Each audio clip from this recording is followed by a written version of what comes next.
আসসালামু আলাইকুম, কেমন আছেন সবাই? আশা করি ভালো আছেন। আলহামদুলিল্লাহ আমিও ভালো আছি। মগজ পরিষ্কার করার জন্য এটা হচ্ছে গরুর মগজ। এটা পরিষ্কার করার জন্য একটা পাত্রে পানি দিয়ে ভিজিয়ে রাখবেন আধা ঘন্টা। নর্মাল পানি, গরম পানি দিবেন না। গরম পানি দিলে এই যে রক্তটা বের হবে না। আধা ঘন্টা ভিজিয়ে রাখলে লাল রক্তটা বের হয়ে যাবে। তারপরে দেখুন আমি কিভাবে পরিষ্কার করছি। এই যে উপর থেকে একটি লেয়ার আছে পাতলা, ওটা টেনে টেনে পরিষ্কার করছি। আর ওর ভিতরে যে শিরাগুলো আছে এগুলো টান দিলে বেরিয়ে আসবে, পরিষ্কার হয়ে যাবে। আশা করি আপনারা বুঝতে পারছেন।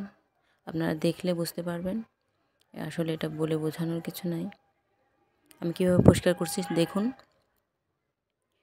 এটা পুরোটা আমি এভাবে পরিষ্কার করে নেব। তো আপনারা চাইলে এটা হচ্ছে গরুর মগজ, আপনারা চাইলে এটা খাসির মগজও নিতে পারেন। এভাবে পরিষ্কার করার পরে আপনারা নর্মাল পানি দিয়ে ধুয়ে নেবেন ভালোভাবে। গরম পানি দিবেন না, নর্মাল পানি দিয়ে ভালোভাবে ধুয়ে নেবেন, কারণ এটা কাটার পরে আর ধোয়া যাবে না। তো এখন আমি এটা পরিষ্কার হয়ে গেলে নর্মাল পানি দিয়ে ধুয়ে নিব। তারপর সুন্দরভাবে ধুয়ে নিয়ে এখন কাটবো। আমি একটু বড় সাইজ করে কাটছি যাতে এটা গলে না যায়। ছোট ছোট করলে কি গলে যাওয়ার সম্ভাবনা। আমি একটু বড় সাইজ করে নিচ্ছি। আপনারা চাইলে আরও বড় নিতে পারেন বা আরও একটু ছোট নিতে পারেন, যার যার ইচ্ছা। তো দেখুন আমি কীভাবে কাটছি। এই যে আমার কাটা শেষ। কাটার পরে কিন্তু আমি ধুইনি। পরিষ্কার করার পরে নর্মাল ওয়াটার দিয়ে ধোয়ার পরে এই যে এখন আমি মশলা দিয়ে দিলাম কিছু। গরম মশলা, আস্ত গরম মশলা, এলাচ, ডাল, দারচিনি। তারপরে এই গরম তেলের ভিতরে পেঁয়াজটা দিয়ে দিছি। পেঁয়াজটা আমি বেশি ভাজবো না, হালকা করে ভেজে। তারপরে এই যে আমি রসুন বাটা দিয়ে দিছি। তারপরে দিয়ে দিলাম জিরা বাটা, আদা বাটা,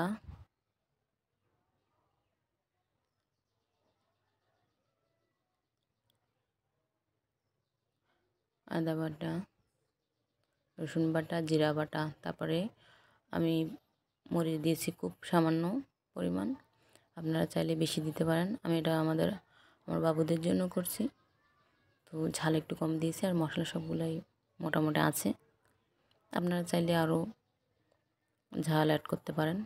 তো এখন আমি লবণ দিয়ে দিলাম পরিমাণ মতো হলুদ দিয়ে দিচ্ছি, আর কাঁচামরিচ দিয়ে দিচ্ছি একটু কয়েকটা। এটা আমি গুঁড়ো মরিচ ইউজ করবো না আমার বাচ্চাদের জন্য। আপনারা চাইলে গুঁড়ো মরিচ দিতে পারেন বা শুকনো মরিচ বাটা দিতে পারেন। এটাতে মগজ ভুনাতে গুঁড়ো মরিচ বেশি হলে ভালো লাগে। আর একটু গরম মশলা দিয়ে দিলাম।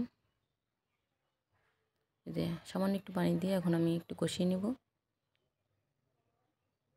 কয়েক মিনিট কষানোর পরে, মশলা কষানোর পরে দিয়ে দিলাম মগজ ভুনা। পরিষ্কার করা মগজটা কাটা।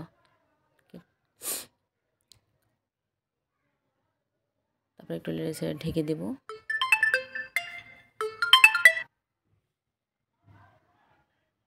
কয়েক মিনিট কষিয়ে নেব। কষানো শেষ হয়ে গেলে হয়তো আমার কালারটা ভালো আসেনি। কষানো শেষ, এটাতে বেশি পানি দেওয়ার প্রয়োজন নেই, একটু পানি দিয়ে দিয়েছি।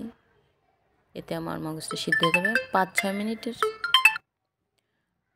মিনিট ঢেকে এটা কষিয়ে নিলে কমপ্লিট হয়ে যাবে। তো মাঝে মাঝে একটু নাড়া দিবেন 2-3 বার, নাহলে লেগে যেতে পারে। আমার কালারটা হয়তো অবশ্যই ভালো আসেনি, তারপরে আপনারা যদি গুঁড়ামরিচ ইউজ করেন তাহলে কালারটা আর একটু ভালো আসবে। এটা হলুদের কালার যেটা আর কি।